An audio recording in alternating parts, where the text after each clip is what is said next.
लेकिन मैं मंच से कहूं या ना कहूं, जब तक मैं होमवर्क नहीं करता हूं।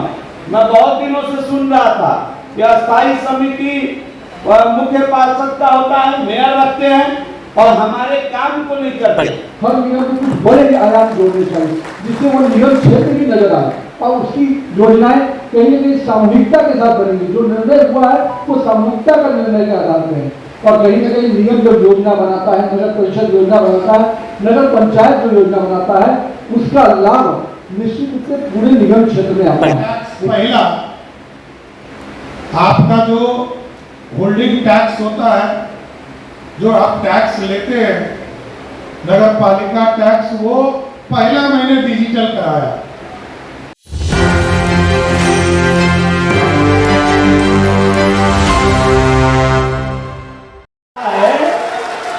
और मैं आपको विश्वास दिलाना चाहता हूं कि इस काम में सफलता आचार संहिता के पहले मिल ही जानी चाहिए, ऐसा ऐसा ऐसा विश्वास दिलाना चाहता हूं। अन्य जो काम आए हैं, अब तो चुनाव में जा रहे हैं,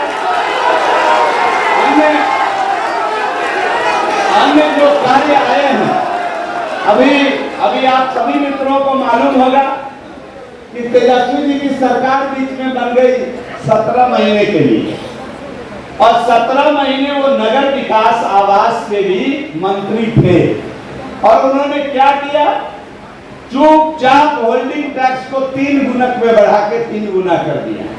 मालूम होगा सब लोगों को यहाँ। और पार्षदों की कितनी खिंचाई होती थी, होल्डिंग टैक्स बढ़ गया, होल्डिंग टैक्स बढ़ गया, होल्डिंग टैक्स बढ़ गया। हमारे नेता ने हमसे कहा कि जुबेर जी ये क्या है, कैसे हुआ, किस प्रकार हम इसको कम कर सकते हैं।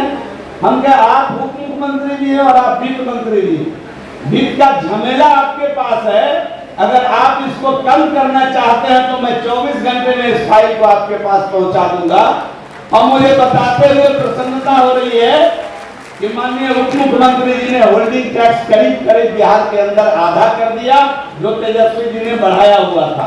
तो ये सब काम हम आपके पक्ष में, आपके लिए, आपका विभाग है, हम कर रहे हैं। समय कम मिला है, सामने चुनाव है, मेहनत कर करके एनडीए की सरकार को भारी प्रचंड मतों से जिता करके लाइए।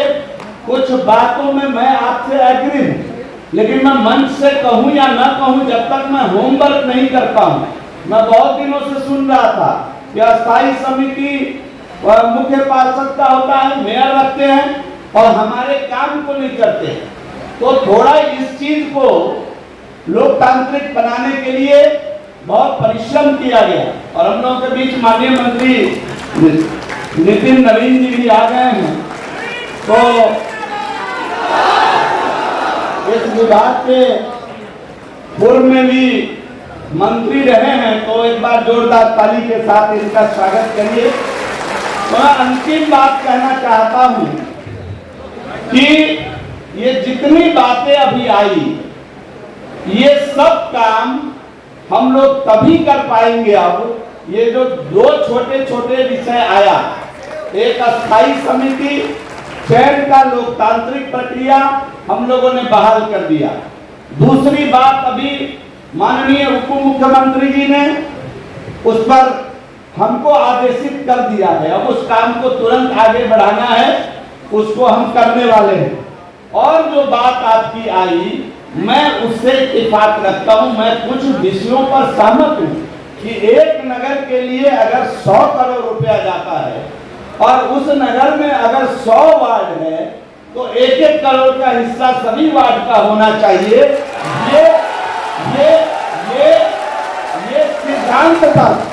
ये सिद्धांततः मैं मानता हूं कि सभी मेरे नागरिक हैं और सभी वार्डों का समभाव के साथ विकास करना सरकार का पहला कर्तव्य है। इसलिए अगर आपने अवसर दिया, इस सरकार को प्रचंड बहुमत के साथ जिता करके लाइए और कोई भी मांग आपका मुझे नहीं लगता कि गलत है या गैर वाजिब है। निश्चित रूप से ये सरकार उस पर विचार करेगी। इतना कहते और घबराइएगा नहीं। दिनकर ने लिखा, जो लक्षागृह में जलते हैं वही सूरमा निकलते हैं। घबराइएगा नहीं। हम आपके साथ हैं, हमको तो बहुत धमकी भी मिल रहा है, जितने लोग हैं सब जाले ही जाने वाले इस चुनाव में, मुझे मालूम है, लेकिन मैं उन चीजों से घबराता नहीं हूं। और जो आपकी मांगे आई है, दिनकर ने एक लाइन और कहा कि भाग्य न सब दिन सोता है, आगे देखो क्या होता है। प्रचंड बहुमत के साथ जिताकर लाइए इस सरकार को। जितनी बात आपने कही है, मैं जिम्मेदारी के साथ इस अदालत में खड़े होकर कह सकता हूं। दूर करते हुए आपको भी न्याय के साथ जोड़ दिया, जो आपका न्याय होना चाहिए था वो न्याय करके दिखाया है सरकार ने। मैं इसके लिए माननीय मुख्यमंत्री जी को, दोनों उप मुख्यमंत्री जी और जीवे जी को बहुत बहुत बधाई देता हूँ। जब मैंने सम्राट चौधरी जी से चर्चा की, जब मैं थोड़े समय के लिए नगर विकास मंत्री रहा, एक एक विषय पर स्पष्टता आ रही है। कई निर्णय जो आपके सामने आए हैं और कई निर्णय ऐसे भी हैं जो समय पे आपके सामने आएंगे। ये जरूर है कि हम लोकतंत्र में विश्वास करते हैं। हम समझते हैं जहाँ विकास का पैमाना, जैसे माननीय मंत्री जीवेश मिश्रा जी ने कहा, हर क्षेत्र का विकास हो, हर टोले के नजर आए कि हमारा नगर का ये भी टोला है, उसको भी वही अधिकार मिले जो दूसरे टोले को मिलता है। साथ में डेमोक्रेटिक सिस्टम में जो निर्णय होते हैं वो निर्णय में सबकी सहभागिता भी हो, और इसके लिए जो परिवर्तन किया गया है, जिस कानून के तहत जो संशोधन किया गया है, वो अपने आप में मैं कह सकता हूँ कि एक लोकतंत्र को स्थापित करने वाला निर्णय है। और मैं इसी के लिए आप सबको भी आज बधाई देने आया हूँ। लेकिन अभी हमें लंबा चलना है। मैं मानता हूँ कि नगरीय विकास में अभी बहुत आयाम जुड़ने हैं। जीवेश मिश्रा जी के नेतृत्व में नगरीय क्षेत्र में अभी बहुत विस्तार बाकी है। माननीय सम्राट चौधरी जी और उसके पहले तारकिशोर जी ने जो निर्णय कराए, उस निर्णय के आलोक में अभी भी हम 16% ही अर्बनाइजेशन पर पहुंचे हैं। हमको अपने विस्तार के लिए कुछ न कुछ अब आगे बढ़ना है। 16% जब देश का अर्बनाइजेशन 32% है बाकी राज्यों में, तो हम अगर 16% पे खड़े हैं तो कहीं ना कहीं हमें अभी बहुत बड़ी छलांग लगानी है, और उसमें आप तमाम जनप्रतिनिधियों का सहयोग चाहिए। मैं ये मानता हूँ, जीवेश मिश्रा जी ने कहा कि सभी वार्डों का अधिकार 100% वो मिलना चाहिए।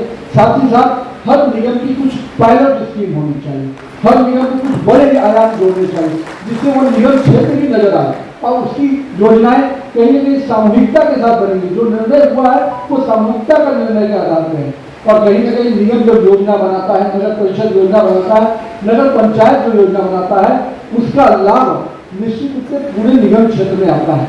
लेकिन जहाँ वार्ड का विकास भी पहली प्राथमिकता है, वहीं उस नगर परिषद, उस नगर निगम का विकास भी आपके एजेंडा में होना चाहिए, ताकि आपका नगर परिषद, नगर निगम, नगर पंचायत एक अलग मापदंड पे जाए।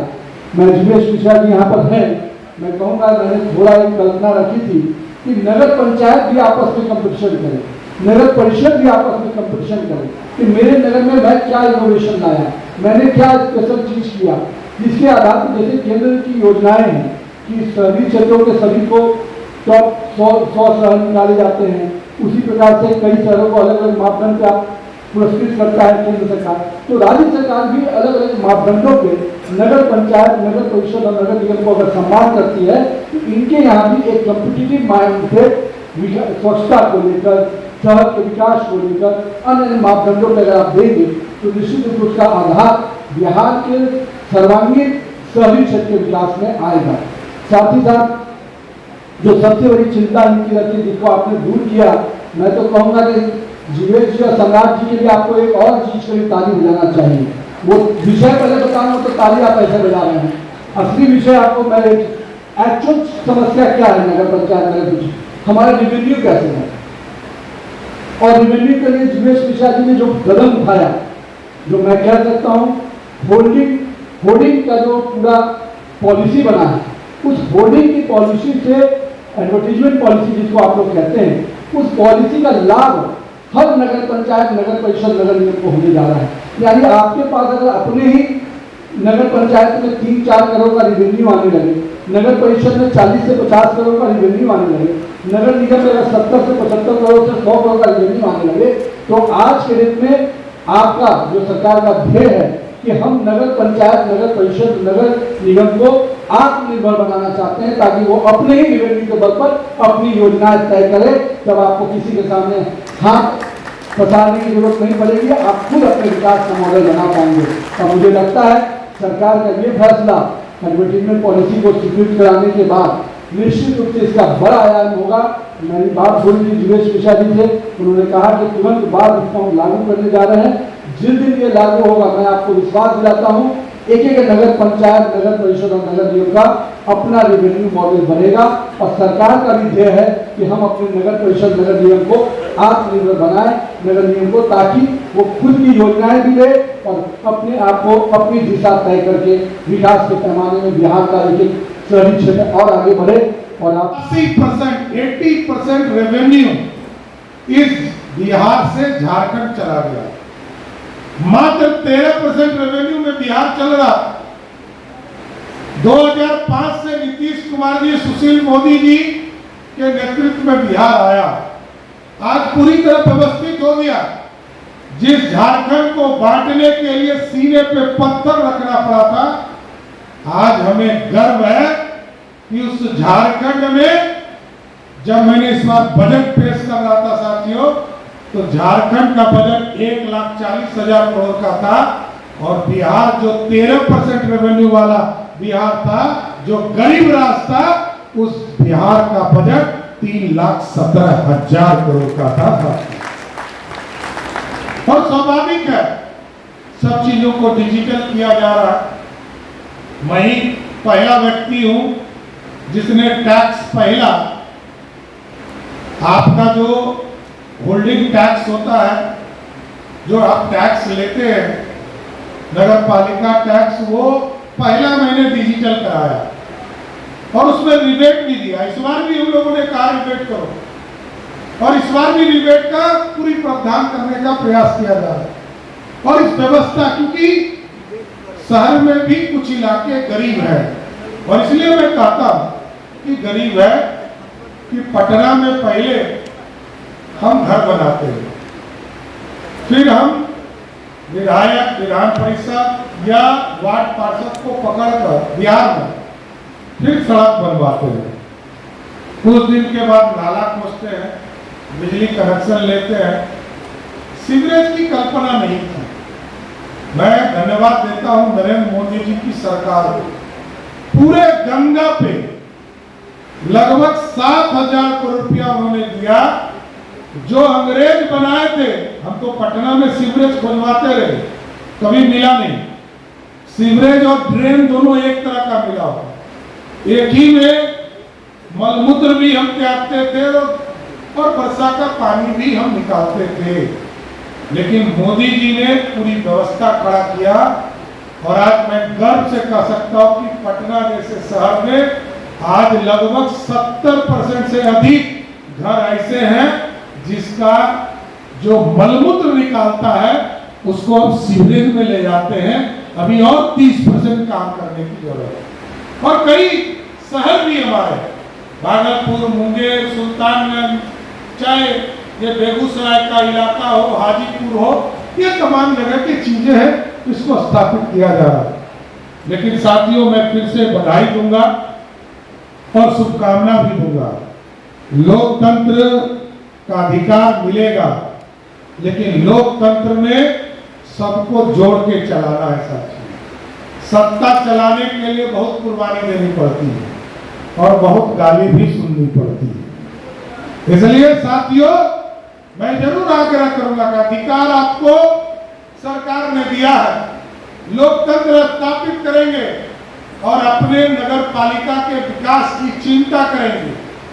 कई चीजें नई जो योजना आपके यहाँ लागू होने वाली है, चाहे वो विज्ञापन के तौर पर विज्ञापन का जो एक पॉलिसी था उसको स्थापित किया जा रहा है, टैक्स का रिलैक्सेशन किया गया और आपके अधिकार को आपको फिर से रिस्टोर करने का काम किया गया।